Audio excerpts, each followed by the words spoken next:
On today's Locked On Senators, we've got some Stanley Cup playoff chatters. Tonight it's Game 7, two Canadian teams finding out who will represent our country in the Final Four.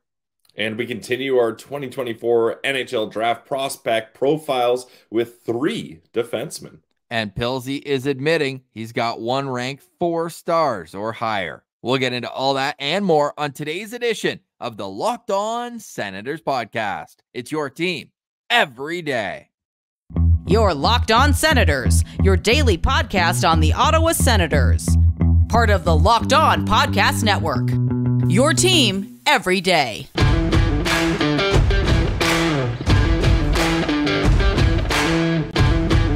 I'm Jake Sanderson, and you're listening to Locked On Senators podcast. I'm Tim Stützle, and you're listening to the Locked On Senators podcast.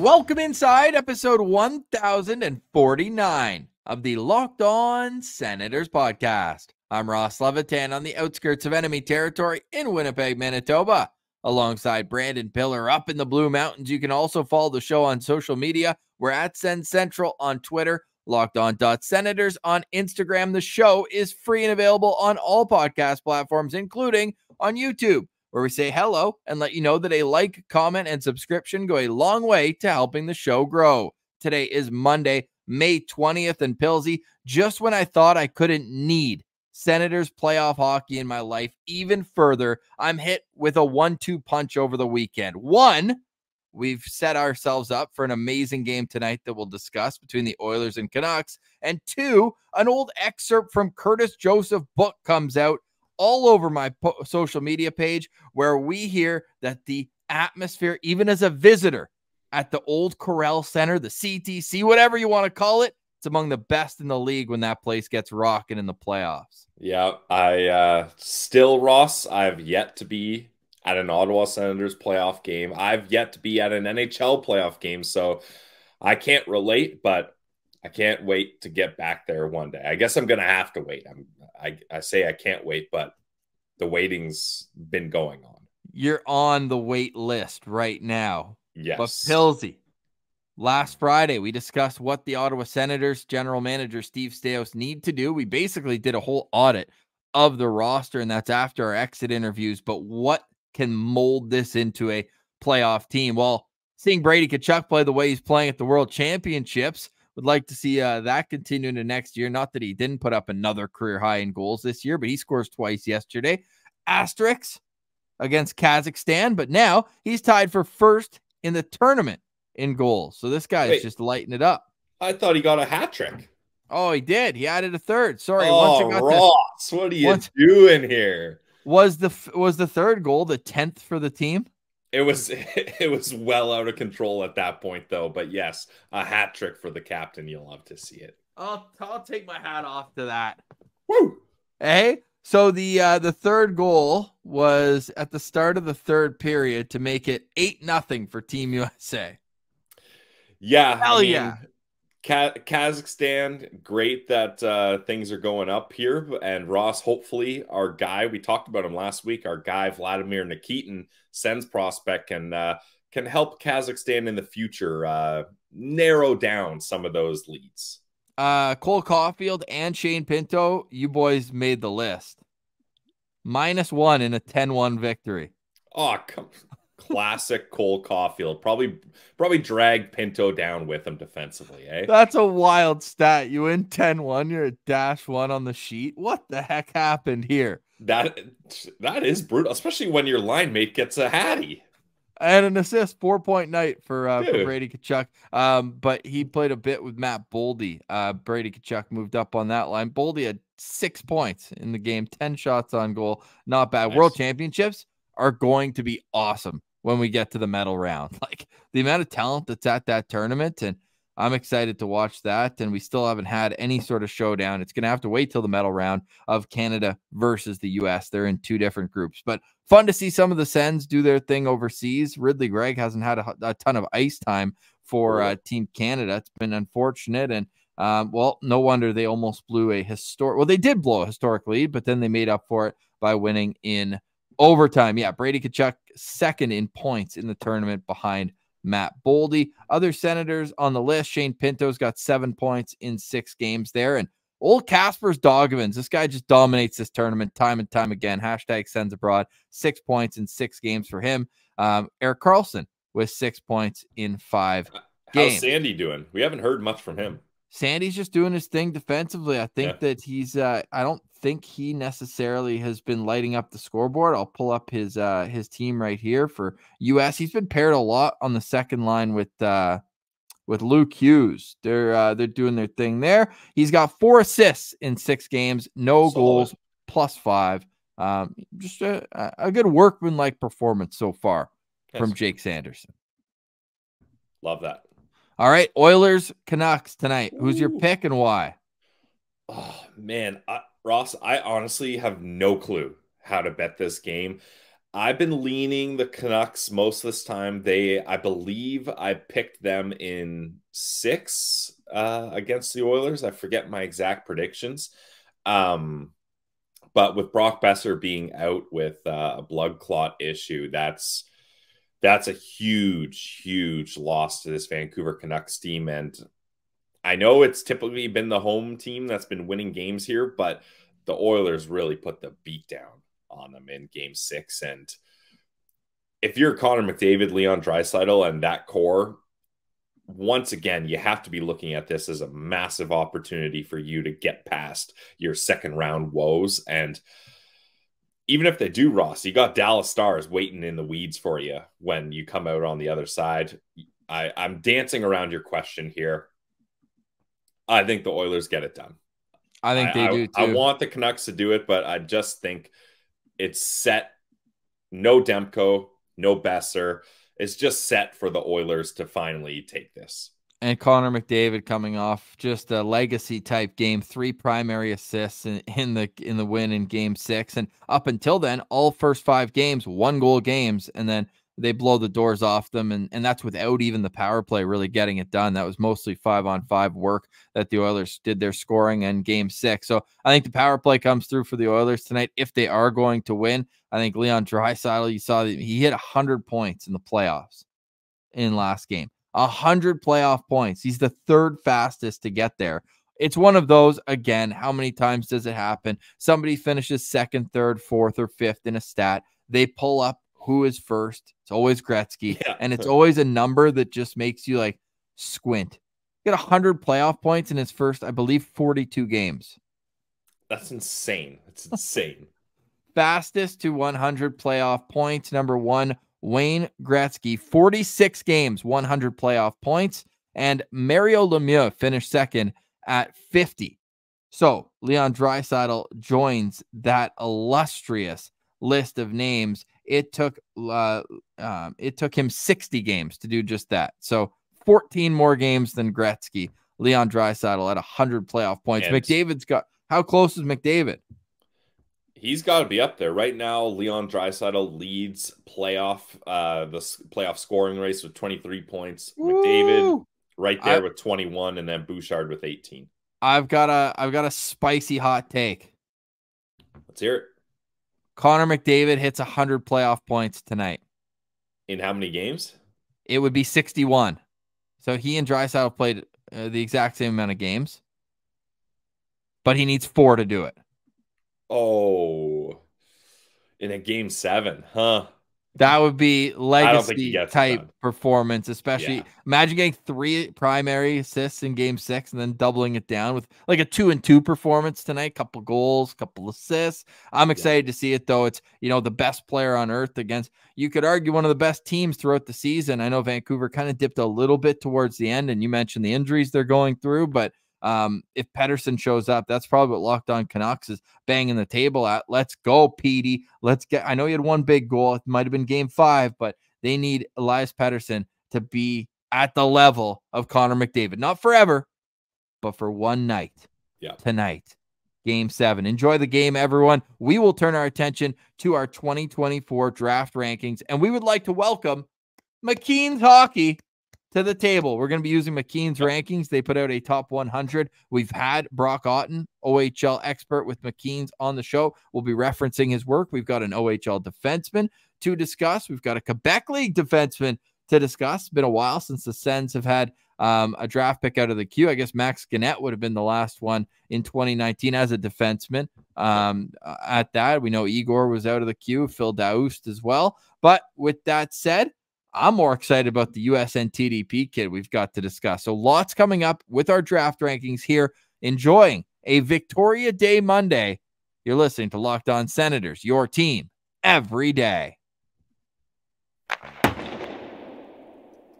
Today's episode is brought to you by our friends over at Policy Genius. They are the country's leading online insurance marketplace. They're going to save you time. They're going to save you money, all while providing your family with a financial safety net starting today. With Policy Genius, you can find life insurance policies that start at just $292 a year, and you'll get $1 million worth of coverage. Some options even offer same-day approval and avoid unnecessary medical exams. Policy Genius is going to help you compare options from all the top companies, and they've got a team of licensed experts that are going to walk you through it and make things easy. You can compare quotes from all the best insurers in just a few clicks to find the policy that works best for you and your family. Your work-life insurance policy may not offer enough protection for your family's needs, and even worse, it may not come with you if you leave your job. Policy Genius gives you an unbiased expert opinion from their support teams, and they don't have any incentive to recommend one company or another, so you can trust their guidance. And don't just take it from me, they've got thousands of 5-star Google reviews. So check life insurance off your to-do list in no time with Policy Genius. Head to policygenius.com/LockedOnNHL or click the link in the description to get your free life insurance quotes and see how much you can save. That's policygenius.com/LockedOnNHL. Today's episode is also brought to you by Shawarma Palace. Let me tell you about my happy place. It is Shawarma Palace. I always feel like I'm so close to home whenever Shawarma Palace pops up on my Instagram feed. You can follow them there, Shawarma Palace Ottawa. They also have 8 locations all across town, from the St. Laurent Shopping Center to Carleton University and everywhere in between, from Orleans to the one at Bank and Hunt Club. I always love the one on Rideau Street, their OG location that opened in 1997. Since then, they've been a staple in the community, and now you can also order them online exclusively through Uber Eats. So get your fix of Shawarma Palace and make sure that you are fuel-filling with the best place in Ottawa. Shawarma Palace has the freshest ingredients, the largest portions, and they know that when you walk in, you want to be treated like royalty, so they make sure you do just that. Whether you're getting the sandwich or the platter, you always know you're going to get something delicious at Shawarma Palace. So you know that when I get to Ottawa, the first thing I do is go to Shawarma Palace. You can too, and make sure you let them know Locked On Senators sent you, and make sure you take a picture, post on social media, make me jealous. Post your Shawarma Palace at any of their 8 locations or at home, buying exclusively through Uber Eats. It's the official shawarma of the Ottawa Senators. Eat like a royal. Eat at Shawarma Palace.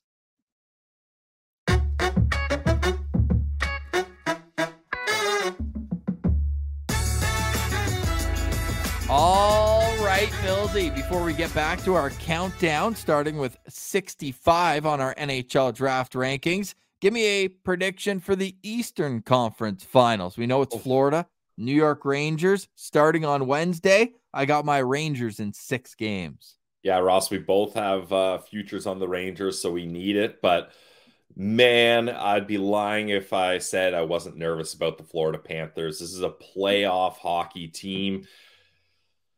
I think this goes to 7, but I think the New York Rangers get it done. So I'm with you, but Rangers in 7. Okay, game 7's the flavor of the day, hopefully. Oh, yeah. A couple weeks, because the more hockey, the better at this time of year. It's where the Warriors really kind of show their true test, right? You take the beatings in the first couple rounds, and then now it's like you're walking wounded, but still gearing up every second night, ready to compete for the greatest trophy in sports. All right, back to our NHL draft rankings for 2024 here at Locked On Senators, coming in with an average rank of 61 among our 5 of 7 entities. From the Quebec Major Junior Hockey League, it's right shot defenseman Spencer Gill. Yep, another right shot defenseman here, Ross. It seems like this draft has a lot of options for teams that are looking for defensemen, and Spencer Gill is certainly one of those guys at 6'3", 180 pounds. At least that's where I got him. 17 years old, a right shot defenseman. This is someone that people are going to see a lot of potential in, and in 65 games with Rimouski in the Q, he had 12 goals, 34 assists, good for 46 points. In 5 playoff games, he had 5 assists, so point per game guy in the playoffs. And I think if you're looking for a right-hand shot defenseman, this is someone that teams are going to target. And I think he's going to go higher than this on draft day. We have him at 65, but a big part of that is McKean's down at 80 on him. Bob McKenzie has him at 58. Elite Prospects at 62. Craig Button's the highest on him at 44. He's an honorable mention just outside Scott Wheeler's first 2 rounds. But what I see is a guy who's getting better and better. Not only are the size, the tools there, and the fact that he's an August birthday, one of the latest of this draft class. So you have that extra runway. You're also looking at the year-over-year improvements that he's made, and that is tremendous offensively. As a rookie in the QMJHL, and it's the Quebec Maritime League now, so egg on my face. I'm an old school guy, the major junior route, but I like that they did that, Ross. It always seemed like they were snubbing all the East Coast teams, so that's good. We've also got a Maritimer on our hands here in Spencer Gill. He's from Riverview, New Brunswick, grew up playing for the Moncton Hawks, and even when he was there as a young kid, right? He's good offensively. Then you take a step back when you play in the best league for juniors in the area, and he only had 4 assists in 41 games last year. Now, he matched that in only 9 playoff games, so maybe the transition started there, but he came in with so much confidence this year and scores 12 goals. Like he starts, making sure people know when he's out there that he's going to be a producer. He had 3 points in his first 2 games this year. It took him 41 last year to get 4. So the offensive side is really coming along with his game. Only 2 assists at the World Under-18s, but still won the gold medal with Team Canada. He's the type of guy that next year, to me, could be leading the queue in scoring by a defenseman. I don't know what the situation is for the Rimouski Oceanic, where they are in their competitive cycle. I know they were a first-round exit, not this past year, the year before, and then didn't even make it this year. A first-round exit this year, made it to the second round last year. But still, to me, it's like, if you can surround this guy with good players, he's going to score on the power play. He can move the puck well at the top of the umbrella.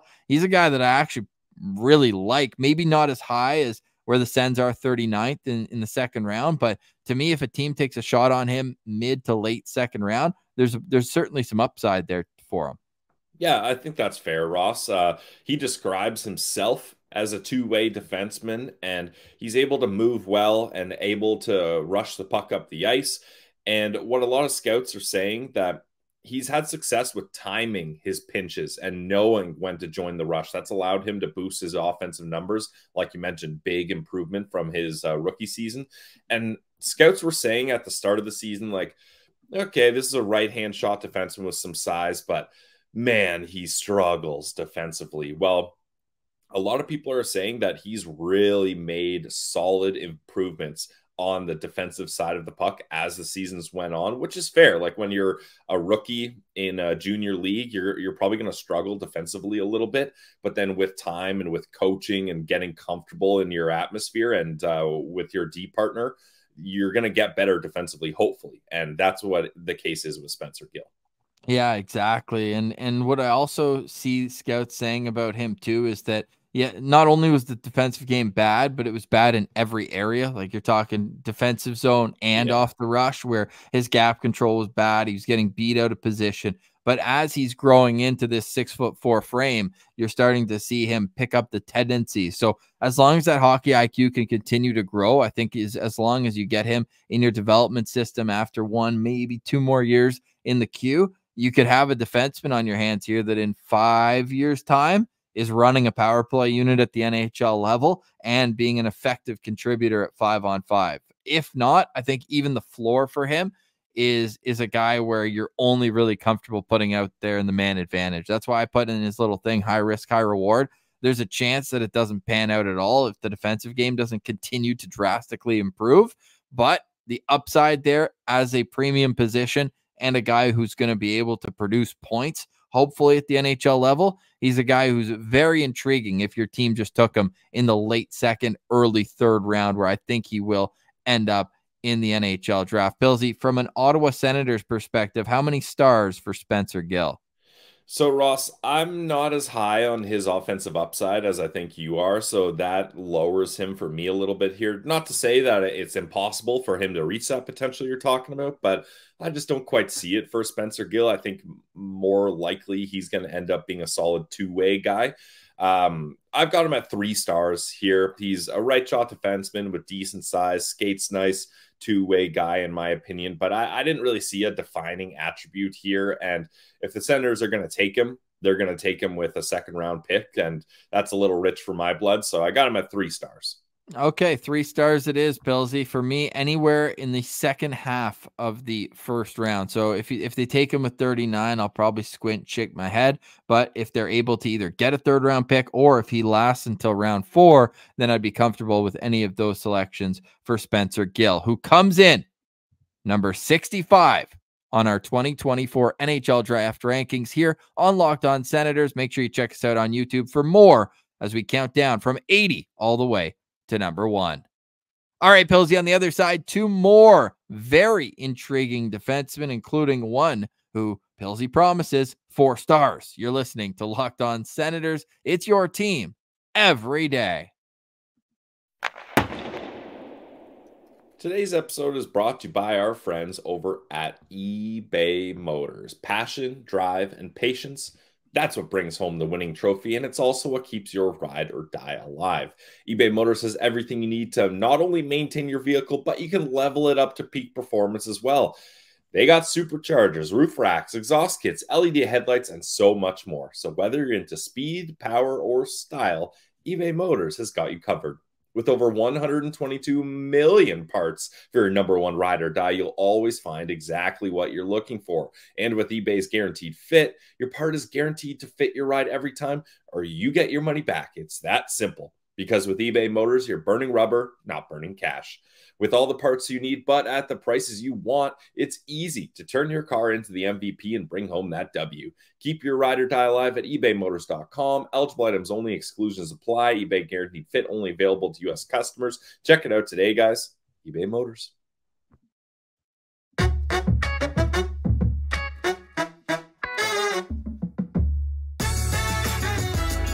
All right, Pilsy. A reminder to everyone, you can follow the show wherever you get podcasts. Please leave a 5-star review and comment below your thoughts on the draft profiles so far and who's going to win Game 7 tonight between the Vancouver Canucks and the Edmonton Oilers. All right, to our 2024 NHL Draft rankings, and coming in at number 64 from the U.S. National Team Development Program, left shot defenseman Will Skahan. And Pilsy, I will say this, nobody is going to outwork Will Skahan. Yep, Will Skahan is my guy as far as these trios go, Ross. He's a very impressive player, in my opinion. You're looking at 6'4", 210 pounds. Now, he is a left shot defenseman, so don't get too excited. It's a left shot, but still not that that's going to knock him down that much, because this guy has so much to like. Even if you're looking for a right shot guy, I would consider taking him on the left just because of all his upside. Ross, we always talk about guys that are sons of NHL players. You know, they grow up around the rink. They grow up with professional NHL players in their life and things like that. Well, Will Skahan's dad didn't play in the NHL, but he has and currently works for an NHL team. He works for the Ducks. He's a strength and conditioning coach. Honestly, Ross, I almost feel like that's a nice spot to be in, because not only is Will going to be influenced by these players, but he's going to have top-notch fitness regimens from the time he was a kid. And his dad even said, like, Will is a total rink rat. loves being at the rink, but just as much, he loves being in the gym, and he's been focused, disciplined, committed to working out and being at peak condition. And for a guy of his size, 6'4", 210 pounds, you can see that there's some truth to that. Bob McKenzie's rankings have him at 44, the highest of all, which is more in line with what NHL scouts are thinking versus the other rankings we use, which are more individual preference, where Craig Button has him at 64, Scott Wheeler at 60, Chris Peters at 50, and Elite Prospects at 66. Now, the offensive numbers don't jump off the page last year with the U.S. under-18 team. 60 games, 14 points, but he was plus 34, also contributing 73 penalty minutes. The defensive juggernaut of Will Skahan is out there in the last minute of every game that the team is leading by 1 or 2 goals. First guy out on the penalty kill, was a leader on the team, wore an A, and I think that the value you're going to get for Will Skahan is what the modern day defenseman needs to have, and that is a profile where you can still skate and keep up, but you're not going to be the primary handler on your pair. You're going to be deferring to a more offensive size defenseman. Billsy, hey, you want to get wild? Zane Parekh with an early pick, and then Will Skahan later on. You pair those two together. Love it. Yin, yang. That's the type of defense you're getting with Will Skahan. And funny that we have Bob McKenzie here at 44. You know who went 44th in the NHL draft just 4 years ago? Tyler Clevin. Must have been someone good.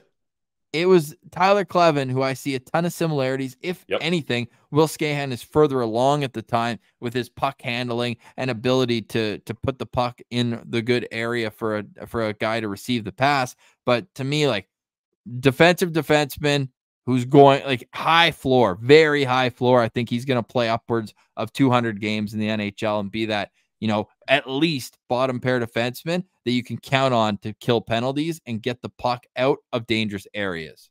Yeah, Ross, that's what I've gotten written down for him too. Very high floor, in my opinion.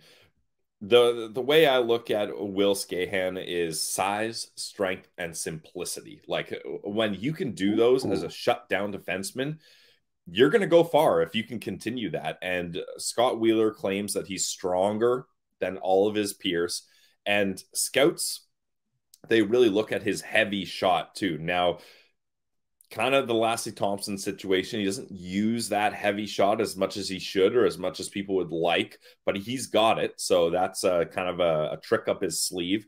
And he's got good mobility, and he uses his size to defend well, which I love, Ross. Like, nothing more frustrating than, let's say, a ricochet shot here, but like a Logan Brown type, right? Massive size, but is too skittish to use it or hasn't really learned how to properly use that size. That's not the case at all for Will Skahan. And he uses his size, but he's intelligent about it too, because this is a guy that in the USHL, he could be demolishing kids. But we know, and you mentioned Tyler Clevin, perfect example, you can't be laying out those big, huge hits in the USHL in college hockey, because refs, they're going to call that right away. They're really concerned about safety of kids, as they should be. But that's one of those things where he's got to know when he can lay the big hit and when he's got to lay off and just remove the player from the puck without totally destroying him. So that's another thing where you just see his hockey IQ. I think once he gets to higher levels, maybe even a little bit in college, but more specifically in the pros, we're going to see him really dominate with a physical presence. And his dad told him, courtesy of our colleague Russ Cohen with Elite Prospects. He's also the co-host of Locked On Flyers. He did a piece on Will Skahan with EP Rinkside, and I love this. Skahan says he sees a bit of himself in a few NHLers: Alex Pietrangelo, Jacob Slavin, or maybe even Jacob Trouba. The monster hits himself, and that's what his dad told him. You can't be 6'4" and not have an edge. So you mentioned trying to toe the line, not take too many penalties, not put his team shorthanded. And there's nothing worse than when your team's shorthanded and your best penalty killer's in the box. So you want him on the ice at all times, especially when you could be down a man. So what, for me, Will Skahan just needs to focus on at Boston College, where he decommitted from Wisconsin, going to Boston College. I don't know how his dad feels about that. His dad used to work for the BU Terriers. Got a little rivalry there. So it is going to be a great place for him to develop. I know they're likely going to have some guys turning pro. Will Smith still hasn't made the decision, but they're going to have Jacob Fowler in goal. That's going to be a good kind of safety net for a young defenseman. And they're going to have other players there that will help him transition to college hockey. But I think Will Skahan would be a great pick. Even at 39, it would be as high. I think he's going to go early to mid second round is my guess. Teams love this prototype, and I think you're going to see a team jump at the opportunity to get him. Pilsy, is this your 4-star Sens recruit? I think people have picked up on it by now, Ross, but yes, this is my 4-star Sens recruit of the day. I'm with you. Again, I mentioned maybe a little disappointing that he's a left shot. If he's a right shot, you're jumping at this guy, but I don't want to, don't get it twisted. I'm not trying to knock him down too much for that. I wouldn't have an issue picking this guy with the Sens second rounder, because when you have someone that's that committed, that disciplined to working out, and he's got the size and he's already playing well at a young level and he's a shutdown defenseman, I think that's a great option. He's got a high floor. So 4 stars for Will Skahan. Will Skahan comes in at number 64 on our NHL draft rankings with an average of 56.8. For more Locked On Senators draft profiles, go check us out on YouTube and wherever you get your podcasts. All right, coming in at number 63 on our NHL draft rankings for 2024, we're going to Lukas Fischer, the son of longtime NHLer Yuri Fischer, 2002 Stanley Cup champion with the Detroit Red Wings. You might recognize the name from a scary situation. Yuri Fischer actually collapsed on the bench during a Red Wings Predators game in 2005. That was scary. Good thing is, full recovery. Yuri Fischer now working in the Detroit Red Wings front office. So his son Lukas grew up playing for Compuware, grew up playing in Michigan. He's half Czech, half U.S. We're going to call him an American by all intensive purposes, a Michigan guy. And he's playing with the Sarnia Sting, who after a decent playoff run last year, Pilsy, they took a huge step back as a team, but that didn't stop Fischer from taking a step forward in his own game.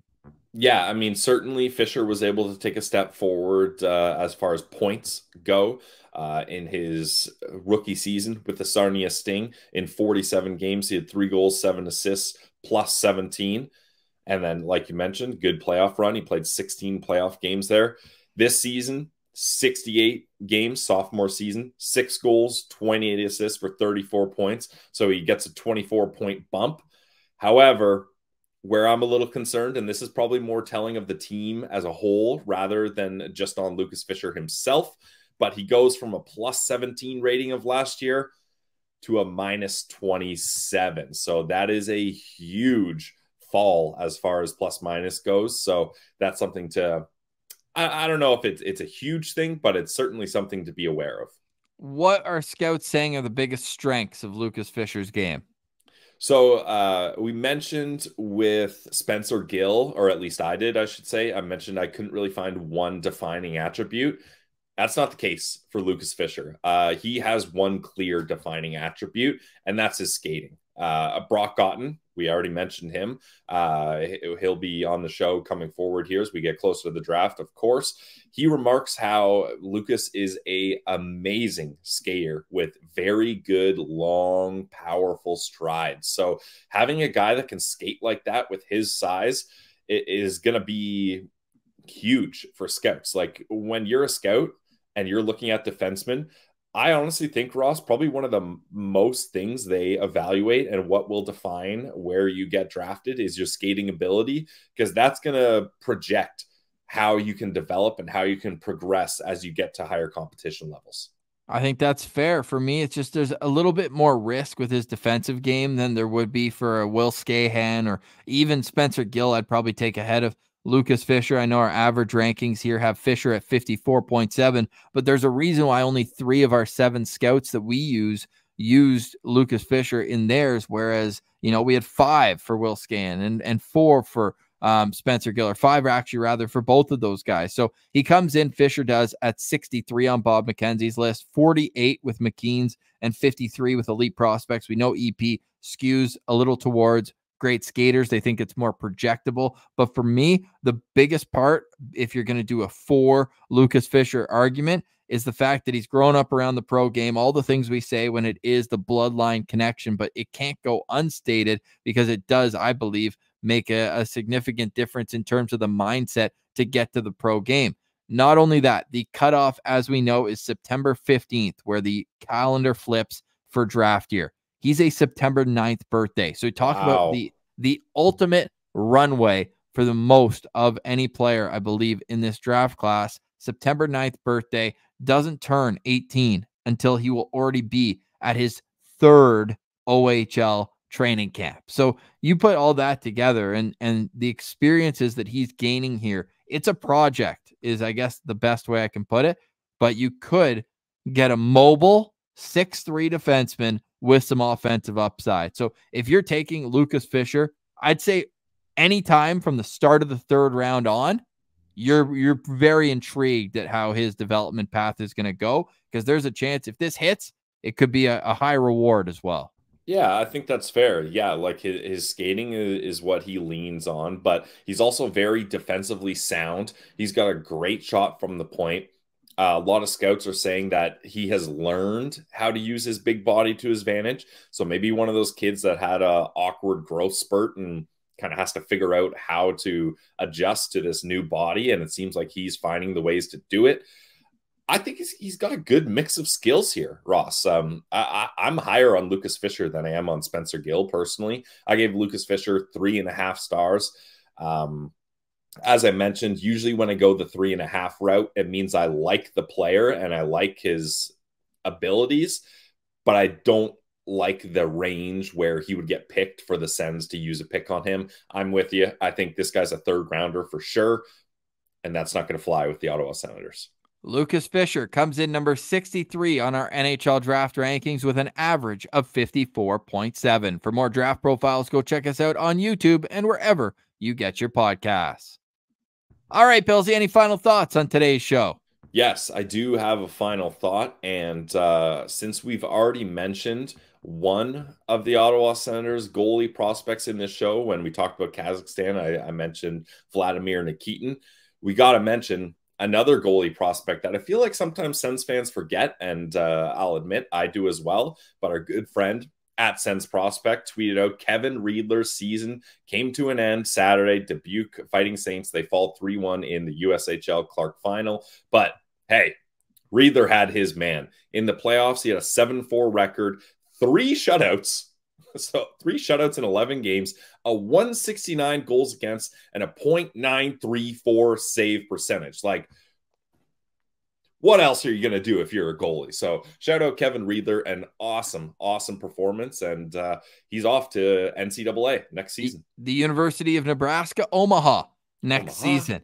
Looking forward to seeing Kevin Riedler's development. Another reason why you take these young prospects in the draft. Riedler was his September 2 birthday, and he gets drafted in the 5th round in 2022. So yes, goaltending struggles at the NHL level, but lots of help coming, all at like a different age, right? Yeah. Trent Mann loved taking a goalie every draft, and we're starting to see them grow older, from Sogard to Marilainen and Mando and Kevin Riedler and Vladimir Nikitin, all different ages, all coming up through the ranks. So love to see that as a hashtag goalie friendly show. My heart cannot take the Sens being dead last in the league in goals saved above expected. Great show, great stat there at the end. Shout out to Kevin Riedler, solid season, .934 save percentage in 11 playoff games. Yeah, dude, that's awesome. Love to see that. And we'll be back tomorrow. I actually really like 2 of the players we're doing tomorrow. I took a little look ahead yesterday. One player, again, I'm going to call it out every time, Pillsy. There's a player who plays for a team whose owner is a minority owner of the Ottawa Senators. All right. We've got another one tomorrow. We'll get to that and more.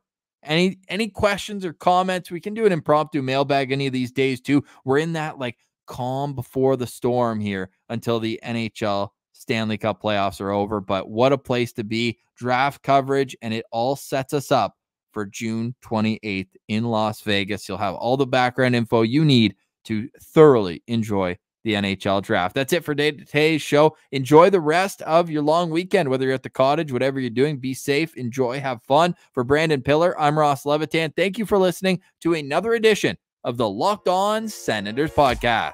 It's your team every day.